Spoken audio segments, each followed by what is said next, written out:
Yolanda promueve la lectura como quien busca adeptos a una religión. Enseña a quien desea aprender de ella que la patria de las letras es un reino no solo para adquirir conocimientos y reflexión, sino también y mucho más para la comprensión de las cuitas del alma.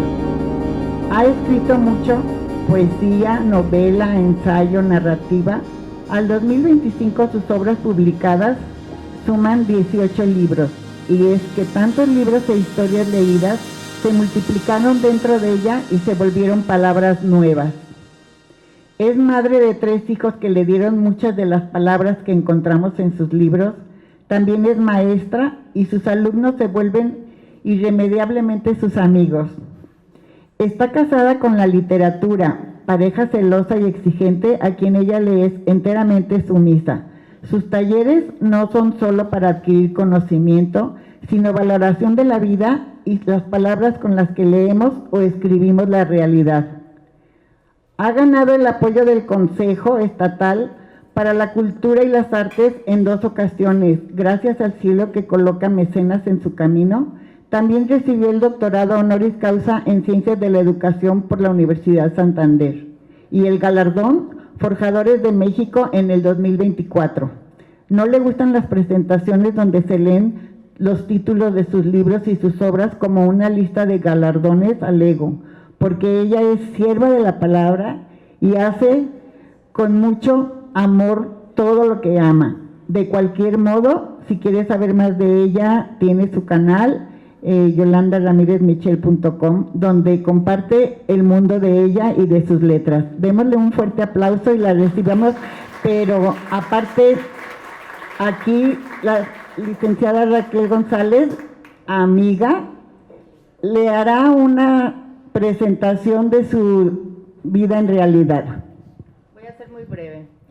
Tenemos más de 26 años conociéndonos. Ella llegó hace, pues no tenías ni 30 años, a los talleres de lectura y tenía una chispa, era una cosa impresionante, casi brincaba cuando leían los cuentos, emocionada, con una calidad de imaginación y todo. A todo el grupo que estábamos dando el curso nos sorprendió y la adoptamos. Y desde chiquitita. Aparte, es tan sensible que todas las personas que se acercan, que ya dijeron, se quedan con ella. Es muy inteligente, escribe divino, da cursos de, bueno, es una enamorada del Quijote y la literatura griega y la filosofía, todo lo que tiene que ver con los griegos, lo cual hizo que nos enamoráramos más de ella y también de sus conocimientos. Y bueno, yo nada más voy a decir que la quiero mucho, que es una luchona. Estuve viviendo mucho tiempo en Ajijic, donde nos volvimos a encontrar leyendo poesía, con todos los amigos, los poetas. Ah, sí, yo hago poesía erótica. Sí, pero bueno, somos compañeras en este camino. Les prometo que les va a encantar todo lo que diga y cómo es ella.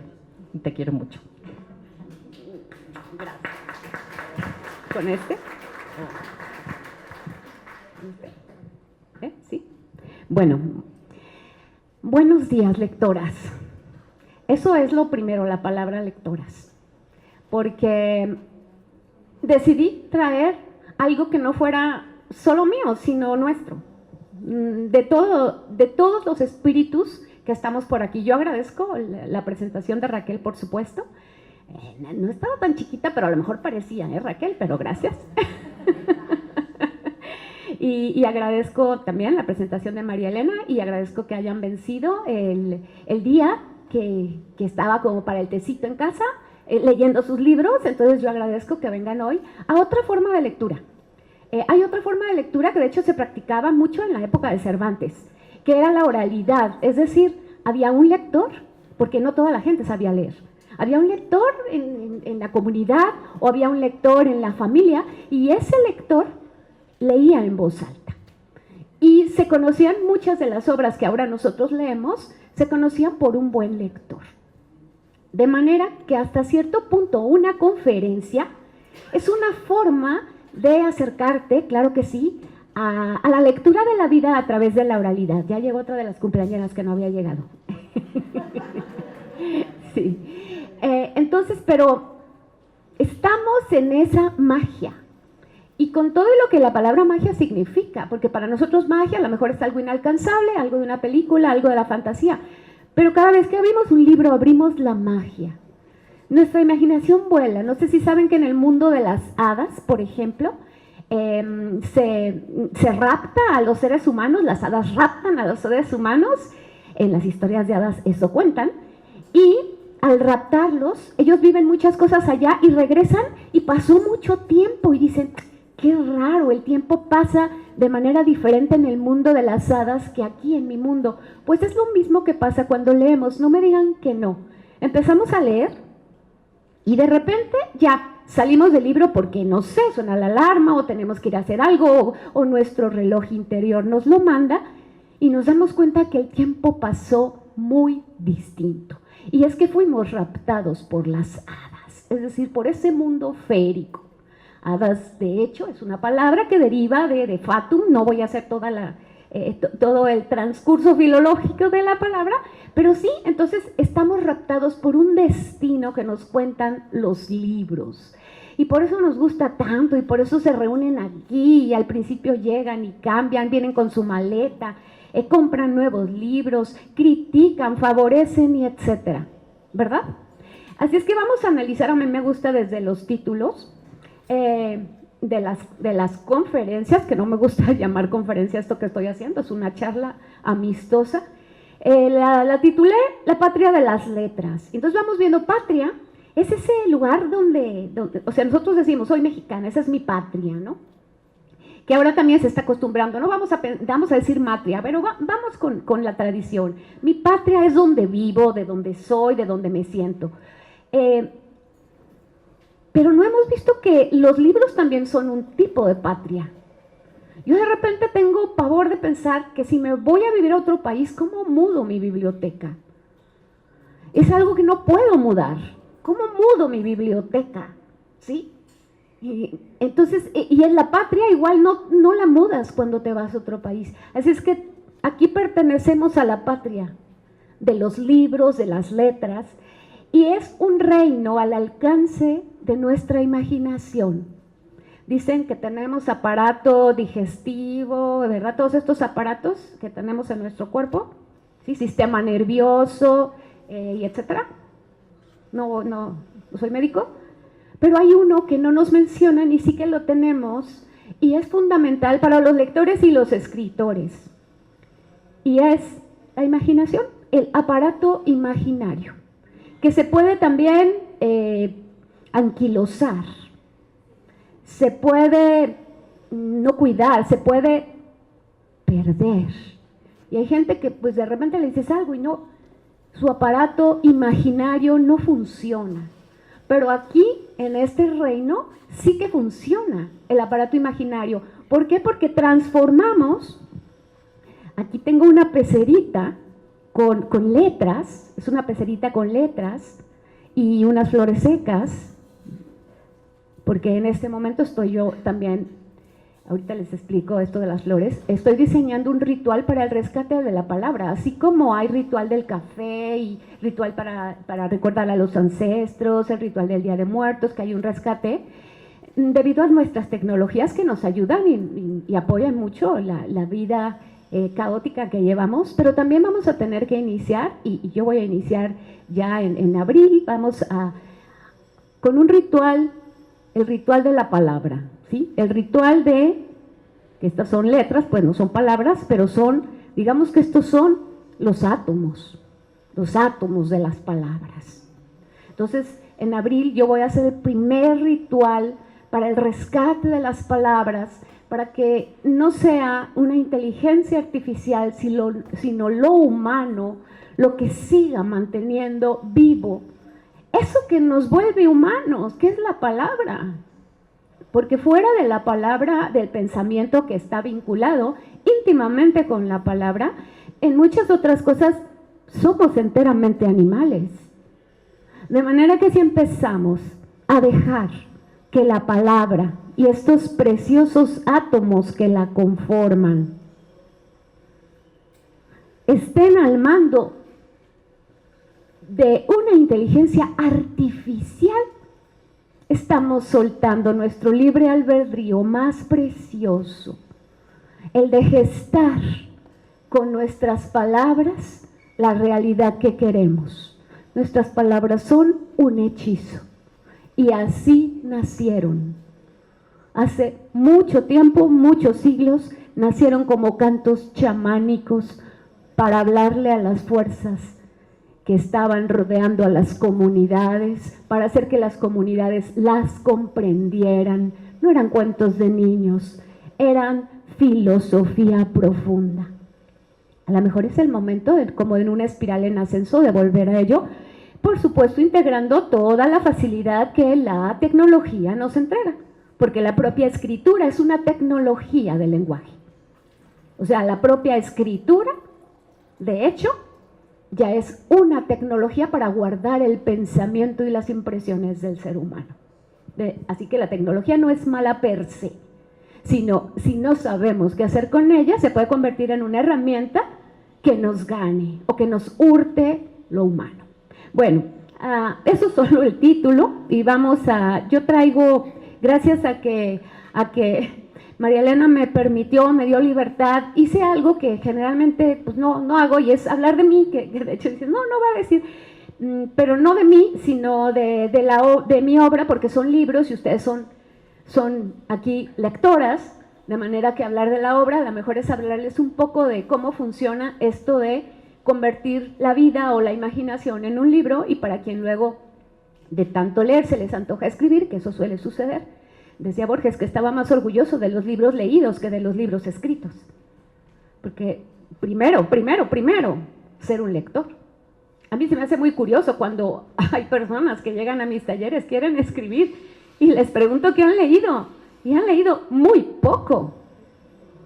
O sea, no me saben mencionar 5 libros, pero la cuestión está egoica de tengo un libro, pero sin haber leído no puedes tenerlo. Sin haber sido primero lector, no puedes engendrar palabras. Así es que yo sí primero fui lectora. Mamá me dio la vida y se la agradezco. No, era para acá. Perdón. Mamá me dio la vida y se la agradezco, que también es una mujer muy cercana a los libros, pero a libros de arte. Y papá me dio la palabra. Mi papá sí que era, bueno, Olga lo conocí, ¿no? Mi papá sí que amaba la palabra, era escritor, estaba siempre escribiendo, poesía para mi mamá, todo lo convertía también en libros. Entonces, uno cree que todo va a surgir, va a brotar de la nada, ¿no? Y es algo que es una semilla que todos traemos y que podemos o no regar. Entonces, sí, bueno, yo soy ahí la más grande, ahí estoy. Sí, la de allá, la del extremo está a su izquierda, a mi derecha. Yo soy la mayor, es mi familia, sí, mi papá, mi mamá, y bueno. Y vamos a empezar. Esa niña se convirtió en escritora. Se convirtió en escritora, yo diría que desde los 11 años, no es este, vamos a volver mejor con la familia para que no nos... Esa niña, ahí tenía unos 9 más o menos, pero esa niña se convirtió en escritora a los 11 años. Vean que estoy con mi papá, ¿no? Porque mi papá yo lo veía escribir, yo lo veía leer y la casa tenía muchos libros. Y un día quería una bicicleta. Y mi papá estaba lejos, mi cumpleaños estaba lejos. La Navidad, mi papá me dijo, ¿qué me ofreces? Hazme un contrato y a ver si podemos pactar. Le dije, pues escribir cuentos, porque él escribía. Y te voy a escribir un cuento diario durante un mes. Y aparte voy a leer, tenía un libro ahí, se llama La leyenda dorada, Vidas de Santos. Y voy a leer una vida de santos cada día y la voy a resumir en esas máquinas antiguas. Y otras cosas, que también iba a ayudar a mi mamá en los quehaceres, pero ese fue el momento que yo identifico muy claramente en el que me di cuenta que era escritora porque cumplí mi contrato, que fue 30 días seguidos de escribir un cuento diario y hacer el resumen de Vidas de Santos, que me dio el amor a la mitología, porque pues allí los santos mataban dragones, sí, tenían capas que los volvían invisibles, etc. Y en la escritura de cuentos me hizo darme cuenta de que era un reino al que yo me podía acercar y que iba a movilizar mi realidad inmediata. Me iba a dar una bicicleta. Y me la dio. Me dio una bicicleta porque mi papá pues cumplió su contrato, claro, fue un contrato a máquina y firmado y todo, y mi papá era un hombre de palabra. Donde esté, que escuche esto y que mi reconocimiento y mi cariño. Y de ahí siento, aparte la lectora se empezó a construir, pero pasaron muchísimos años. De esos 11 años, pasaron muchos años para que realmente aquella niña que leyó de todo, leí pues cosas que ahorita no recomendaría que estuvieran aquí, como las novelas de folletín, Bárbara Catrán, Julia, Jazmín, todo lo de Vanidades, lo que caía en mi poder, o sea, ¡pum!, lo devoraba. Mis domingos eran para ir a la Gómez a comprar libros, y en la biblioteca de mi colegio yo ya los leía, llegaba a la biblioteca de mi colegio, el Teresiano, y a la bibliotecaria le decía, toma, cómpramelo para comprar más libros. O sea, desde entonces era una pasión, una obsesión. Luisa María Linares, compré todo lo de Luisa María Linares, y etcétera. Entonces, yo puedo decir que para ser escritora primero fui lectora, durante muchos años, y a veces escribía mis poemas, si me enamoraba escribía poemas, si quería decirle algo en especial a mi mamá o a mi papá les escribía una carta. En la secundaria mis compañeras me pedían que les escribiera las cartas de amor a sus novios y terminaban perdidamente enamorados porque yo escribía unas cartas de amor. Sí. Y bueno, todo eso sucedió, Cyrano de Bergerac. Pero fue realmente cuando me convertí en escritora. Fue un momento muy clave en mi vida. Ya tenía mis 3 hijos, el más pequeño tenía unos 5 años y tenía varios años soñando con construir un robot gigante. Quería construir un robot gigante y un día yo estaba intentando escribir una novela lacrimógena porque me había divorciado, y entonces estaba yo así... soy trágica, también es algo que tenemos los escritores, somos trágicos, y no nomás los escritores, ¿verdad? A veces somos trágicos, sentimos fuerte la vida, las cosas, y yo estaba ahí ante esas computadoras panzonas, ¿recuerdan? Estas primeras computadoras, y llegó el niño de 5 años con una cara, todos dicen que no puedo construir un robot gigante, y lo dibujaba, los hacía en plastilina, y yo volteé, lo vi con un rostro desencajado. Sí puedes, algo me inspiró, sí puedes. Sí puedo, mamá, y no podía mentirle. Yo no podía mentirle. Yo, si le estaba diciendo sí puedes, se lo iba a demostrar. Borré aquel texto farragoso, lacrimógeno, demasiado maniqueo, donde los malos son muy malos, los buenos muy buenos. La vida no es así, todos tenemos matices. Y escribí que fue El gran niño, electrones de un sueño. Entonces ese fue mi primer libro. Para Sebastián, para que supiera, porque lo convertí en personaje. Y todo lo que vivíamos en la realidad se volvió parte de la novela.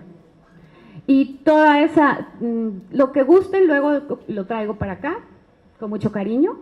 El niño hasta la mitad podía reconocer su vida. Y yo iba escribiendo y sí lo iba leyendo. Y a partir de la mitad, obviamente, lo puse a construir un robot más grande que un edificio. Hice que pudiera, para que él también comprendiera que la patria de las letras es susceptible de volverse real, ya sea en la imaginación o en la propia vida. Actualmente, que tiene 26 años, él construye robots gigantes en un juego de animación, de manera que las cosas sí que pueden suceder. Entonces, sí, de ahí a mí me vas diciendo, ese libro luego tuvo otras ediciones, porque fue un éxito en primarias, entonces tuvo otra edición, y ahora está en Edelvives, la editorial Edelvives, que me encanta porque yo compro muchos libros de Edelvives, también como editora, que también soy editora, a veces me sorprende que la gente llega a la editorial, quieren que les publicamos algún libro y les digo, ¿conoces los libros que nosotros publicamos? No, bueno, primero acércate a ver qué publico yo, a ver si lo que yo publico es algo claro. Entonces yo compraba libros de Del Vives desde hacía muchos años y terminé Del Vives publicando El Gran Niño. También era maestra, porque el divorcio me llevó a necesitar pues ganarme la vida para mantener a mis hijos y era maestra. Primero había hecho otras cosas, diseñadora de moda, que a lo mejor eran un poco más de caché, pero no me gustaba tanto como ser maestra. Y ser maestra me encantó, ganaba menos, pero me encantó. Y resulta que este libro también fue para niños, los estoy condensando, aunque fueron en diferente tiempo, pero ahorita voy a hablar de los infantiles, porque tengo obra para mucho público. Resulta que me inspiré en mis alumnos, pero tuve alumnos de secundaria y de prepa, pero cuando escribí ya estaba dando clases en SOGEM. Y tenía adultos como alumnos. Y lo que pasaba en el salón era magia pura. Yo les hablaba de los mitos, les hablaba de los clásicos, y yo veía que los adultos se convertían en niños. Y me inspiré. Y entonces escribí La Maestra Milagros, aunque son niños. Es una novela que parece para niños, digo parece porque tiene mucho que dar también a los adultos, me han dicho que les ha gustado.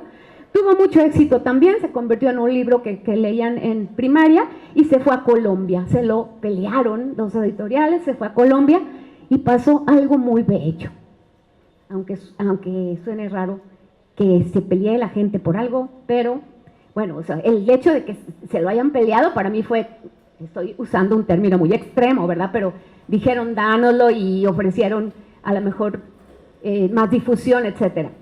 Ese libro llegó a muchos niños y unos niños lo leyeron, me escribieron cartas y me pidieron la segunda parte. Me pidieron que fuera a México porque estaban en la Ciudad de México, aunque el libro lo estaba publicando una editorial de Colombia, Panamericana, estaba llegando a muchos. La editorial no me pagaba el viaje, porque a veces también creen que, miren, esto de las películas no pasa. Yo tengo que trabajar para vivir, yo tengo que dar clases, o sea, yo tengo mis dificultades económicas, esto que pasa en las películas, o sea, uno tiene que seguir adelante con la vida económicamente hablando para tu renta y para comer y para tus gustos. Pero las satisfacciones personales es lo que cuenta en una trayectoria literaria. Yo tuve que pagar mi vuelo para ir a ver a esos niños, mi hotel, todo. Porque la editorial dijo que no había presupuesto. No importa, si los niños me escribieron 30 cartas, habían leído la primera parte, querían conocerme. Yo dije, y está eso en el YouTube, ahí cuando me recibieron parecían abejitas en un panal, fue muy satisfactorio. Entonces salió esta segunda parte, que es como la saga. Este es material, pues podríamos decir de LIG, se le llama LIG, Literatura Infantil y Juvenil. Y este es Todos Somos Magos, que es un libro poético, que nos explica precisamente lo que les pasa cada vez que leen un libro o cada vez que piensan, que nuestros pensamientos construyen la realidad y son magia pura, y por eso todos somos magos. Es un libro álbum, es decir, tiene muy poco texto y las imágenes cuentan una forma de complemento. Raquel sabe muy bien de lo que hablo. Es decir, el texto te va a lanzar a imaginar algo y la ilustración es una gran metáfora para que navegues y te diga muchas cosas más de las que te dijo el texto. Y está también en esa editorial de Del Vives, que es muy bonita. Bueno, este es el último infantil ahorita que hay publicado, que de hecho no sé qué pasa con este pequeño libro, se llama Luz en Pueblo Pequeño, que no lo presenté porque salió durante la pandemia y está olvidado, a lo mejor hay que hacer un rescate. Eso pasa con los escritores. Hay algunos libros que quedan como rezagados, son nuestros hijos. A veces hay algunos hijos que a lo mejor están pidiendo atención y uno anda con este, porque esta es la pasión de la vida. Pero hay otros libros que quedan rezagados, eso también pasa. Y luego, a lo mejor al paso del tiempo, dicen, mira, este es lo que tenía y entonces no se fijaron en él. Estas son 3 ediciones, ya vamos a pasar con otra obra, creo que esa la tienen aquí, Jacinta, ¿no? es muy importante tener esta obra aquí. Y yo se las obsequio con cariño. Sí. La primera edición fue esta que está en medio, donde ven una mujer vendada en un estado de encorvado, de sufrimiento. Bueno, finalmente sí escribí, sí trabajé mi divorcio y el dolor que me estaba representando esa separación, del que yo creía el amor de mi vida. Lo trabajé precisamente a través de la palabra. Entonces, esta patria de las letras, así como hay libros que ustedes leen y seguro trabajan cosas personales, con algunas historias, no sé si les pase, a mí me pasa, se trabajan cosas personales, una frase, una aventura, un personaje, ¿sí? Como lectoras trabajan algo. Y como escritores también estamos trabajando algo. Yo en ese momento estaba trabajando, yo no quería ir a terapia, yo estaba negada a terapias y yo lo trabajé a través de narrarlo de manera poética. Es una fábula, es un ogro y es un ogro que convence a una como doncella de irse a vivir a su castillo, etc. Entonces es la violencia intrafamiliar tratada a través de una fábula. No te entrego imágenes grotescas, como a veces los libros que están hablando de la violencia te entregan imágenes demasiado grotescas, demasiado fuertes. Yo creo en lo que dijo Italo Calvino. Dijo Italo Calvino que la literatura debe ser como el espejo de la gorgona. Perseo no se acercó y vio a la gorgona de frente. La vio a través de un espejo, para no quedar convertido en piedra.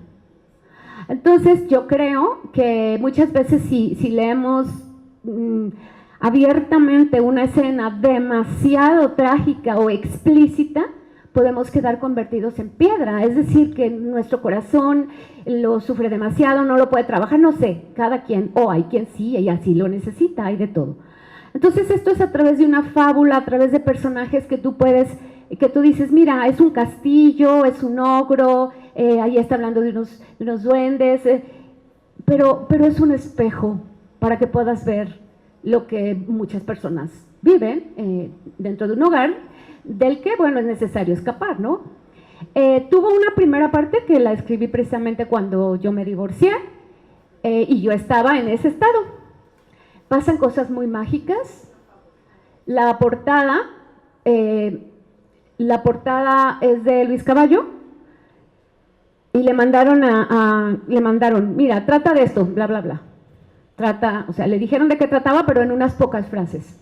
Y él mandó esa imagen. Y cuando yo la vi, le dije, en la página 14, y él no había tenido acceso al libro, en la página 14 viene la descripción de esa imagen.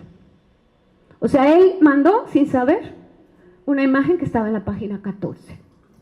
Pero luego yo, sano, gracias al libro, yo digo que fue gracias al libro, gracias también a que los que leemos, tenemos ese espacio de sanación tan poderosa. Es que es como nuestra droga, nuestra medicina, nuestro bálsamo, pónganle como quieran, ¿sí?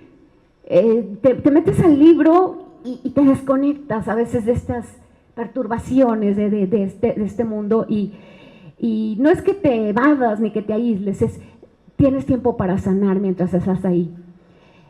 Sané y escribí la segunda parte, donde hago el rescate de esta que había quedado hundida en el inframundo, hago el rescate, también hablo de cómo uno es susceptible de volver con los ogros, de creerles y vuelves, pero el verdadero rescate es cuando en lugar de ir hacia abajo, bueno, te elevas y eres tú misma.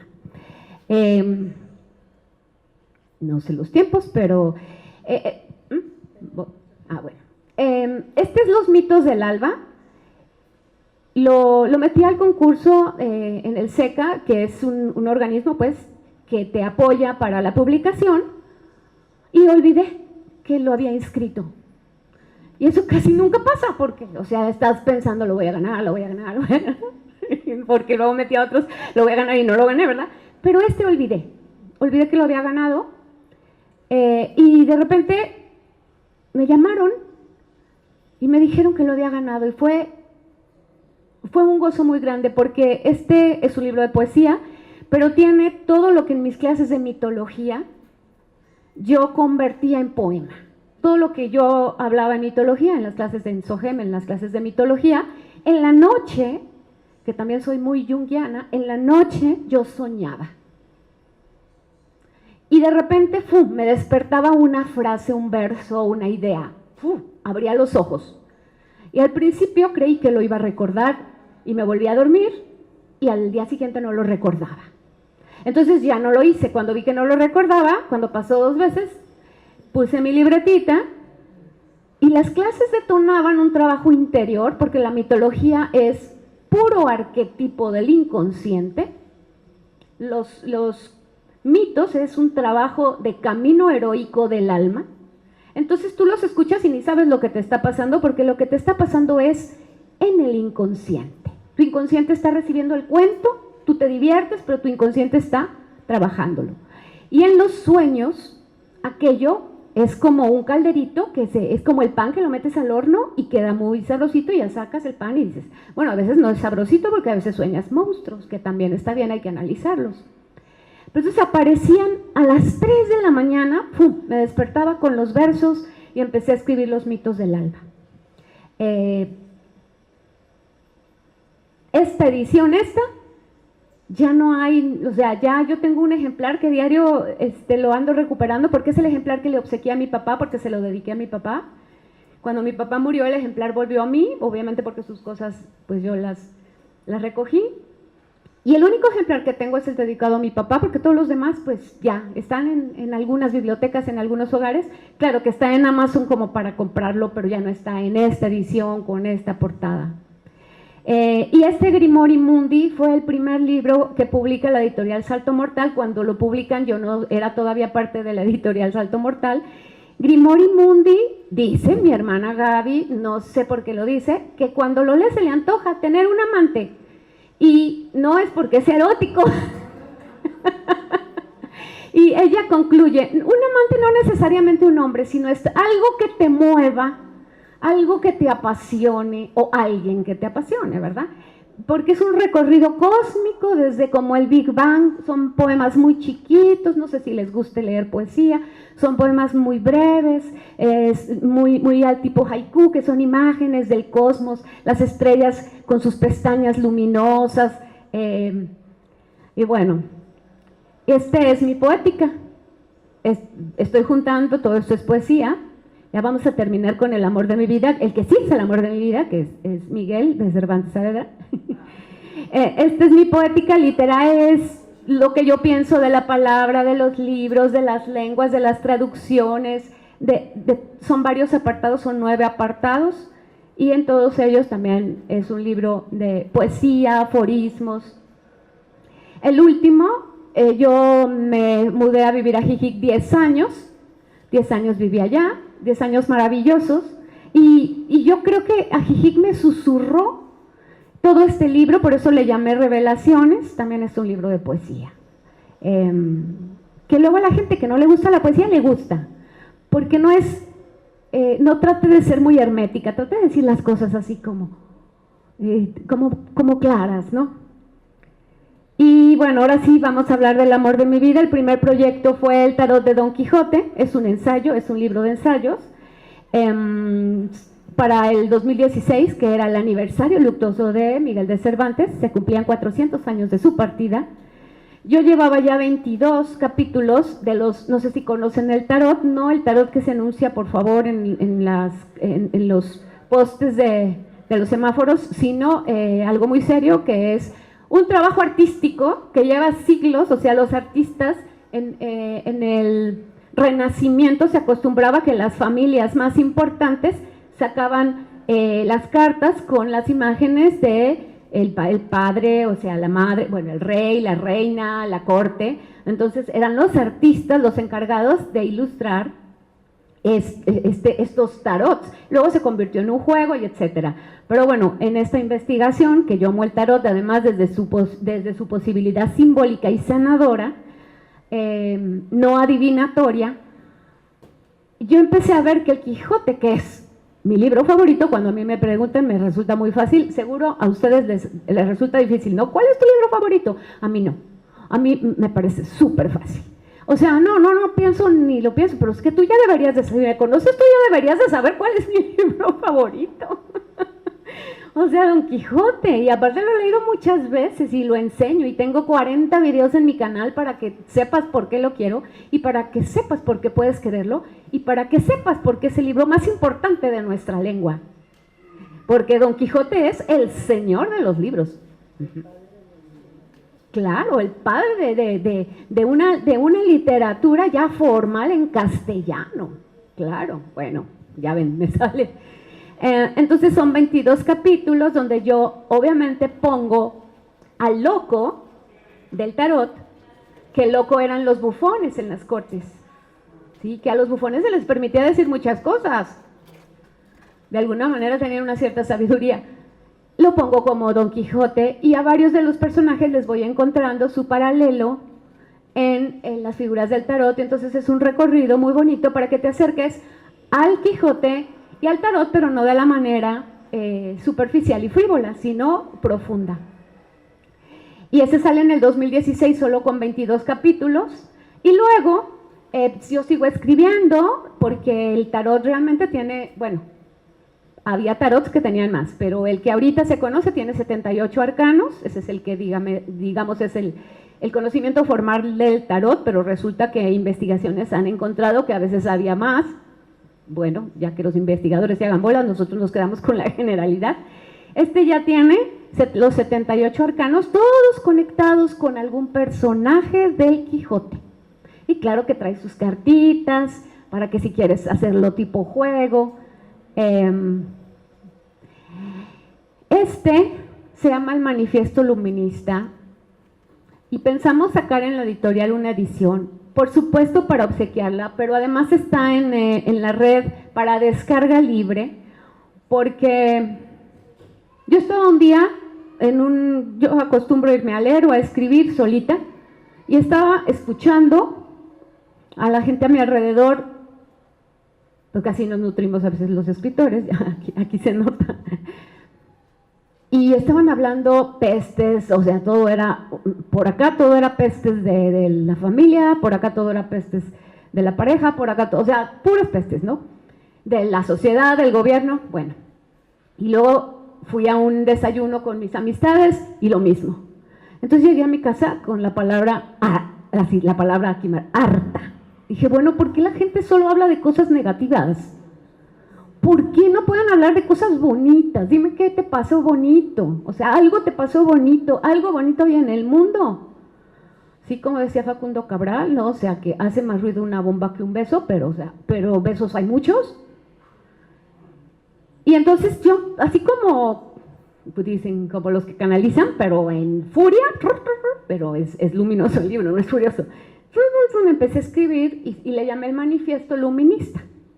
O sea, el manifiesto es algo que en un determinado momento alguien dice, voy a proponer esto, ¿no? O sea, y es un libro, pues, también es un ensayo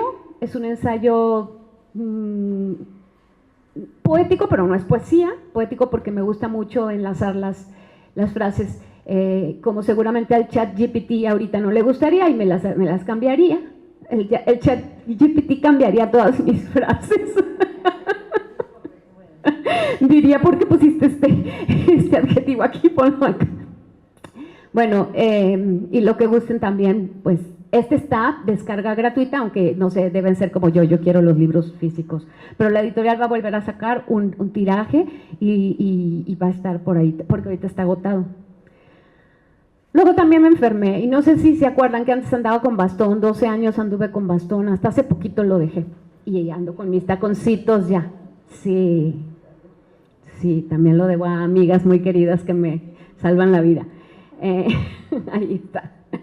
Bueno, esta es la crónica de una enfermedad, cómo nos sentimos, lo que vivimos, las frustraciones hacia adentro, el encuentro con la sombra, pero también el encuentro con las razones de la enfermedad, por qué nos enfermamos, o aún mejor, ¿para qué?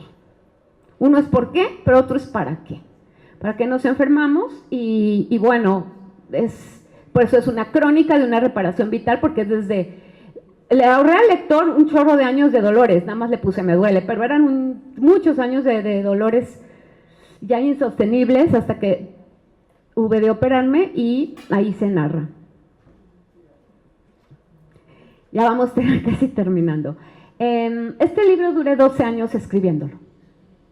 Y no quiere decir que estás 12 años allí, quiere decir que vives cosas, quiere decir que estudias, porque es mi libro más complejo, por no decirle difícil. Es un libro para lectores bastante exigentes que les guste la filosofía, la teología, porque tiene ambas, ¿no? Filosofía y teología. Me hago un cuestionamiento de qué manera a lo largo del tiempo se ha manejado la imagen de lo femenino, por eso es Lilith, que es un personaje satanizado, y el ángel, pues, o sea, estoy poniendo los dos opuestos en diálogo. Y de hecho en amor, porque no es un spoiler, o sea, se enamoran, ¿no? O sea, se van a enamorar la luz y la oscuridad, es este yin y yang, y es una revisión de nuestras falacias. Por eso tardé 12 años. Cuando la gente lo adquiere, me dice, lo estoy leyendo, me gusta, pero voy despacio. Le dije, ve despacio, porque yo me tardé 12 años. No me digas que lo acelera en unas... Sí, ve despacio. O sea, no me... O dime, ya lo leí y lo voy a volver a leer, pero... Sí, y también empieza desde un Génesis. Es como soy maestra de mitología, también hay un Génesis. O sea, ¿cómo imagino yo que votó todo, no? Este es el Enuma Elish. Yo no soy la autora como tal, porque es un mito muy antiguo. Parece ser hasta ahorita el mito más antiguo de la historia de la humanidad. Siempre digo hasta ahorita, falta lo que descubran los estudiosos o los arqueólogos. Hasta ahorita el Enuma Elish pertenece a las tablillas que se rescataron en la biblioteca del rey Asurbanipal, y lo que leemos ahí es súper interesante porque es el primer destronamiento de una diosa benigna, o sea, el destronamiento de una divinidad femenina en armonía. Ahí está con su pareja, están abrazados. Es la diosa de las aguas dulces y el dios de las aguas saladas, o sea, son los dos, están abrazados, y en ese abrazo están dando a luz a los nuevos dioses.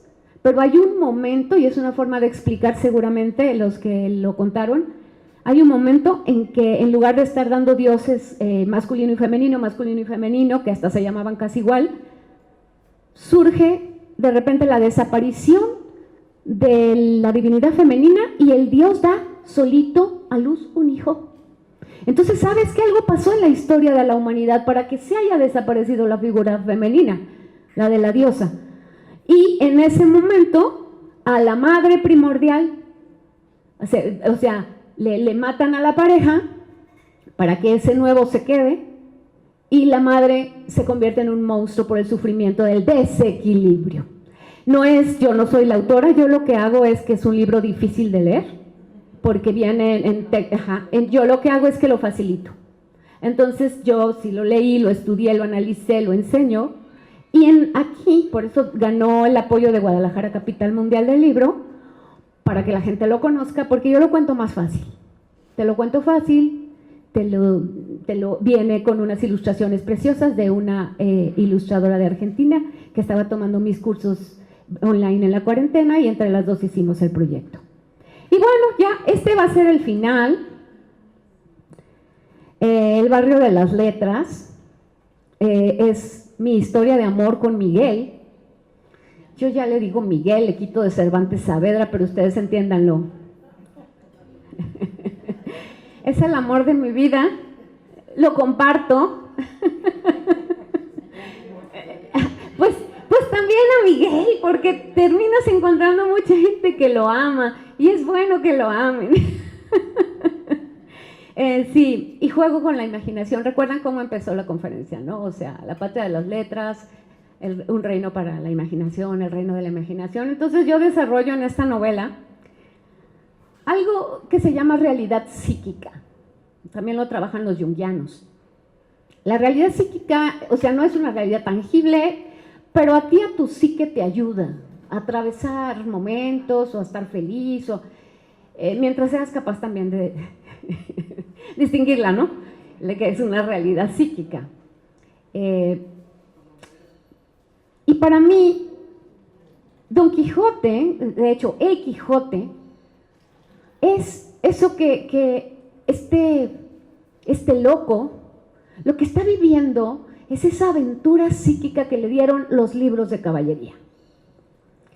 Y era como ustedes. Súper lector. Se la pasaba leyendo. Si hubiera habido un club de libro, estaría en primera fila. Y se llevaría en su maletita muchos libros. No sé cuántos libros se pueden llevar. Bueno, 5, bueno, él haría lo posible, por hasta invitaba a alguien, a un amigo suyo, para que también trajera maletita y se llevara 10. Ese era Don Quijote. Yo le digo el señor de los libros, era un lector, pero ¿qué creen? Que no se conformó. Él, lo que leía, quiso que atravesara hacia la realidad. Y la gente lo juzgó un loco, solo porque si leía de libros de caballería, que eran, los caballeros andantes eran los buenos, los que salvaban, los que reparaban a la sociedad dañada, a las damas afrentadas. ¿Cuánta necesidad de caballeros que reparen las afrentas de las damas?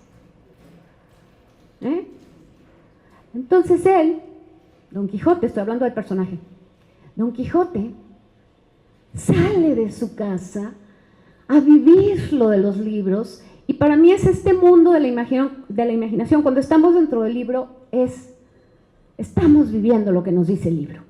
Entonces yo decidí hacer un homenaje al Quijote, imitando a mi humilde manera, por supuesto, salir de casa en un viaje que me regaló mi hija, porque sabe del amor que le tengo a Cervantes y al Quijote, y me regaló un viaje a España.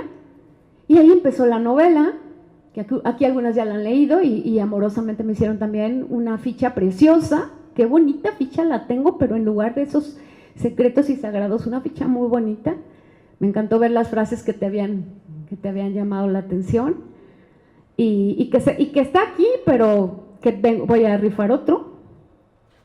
Y este es como el recorrido. Nuestros tiempos, ¿cómo están? Para preguntas. Bueno, ese es el recorrido fundamental de la obra.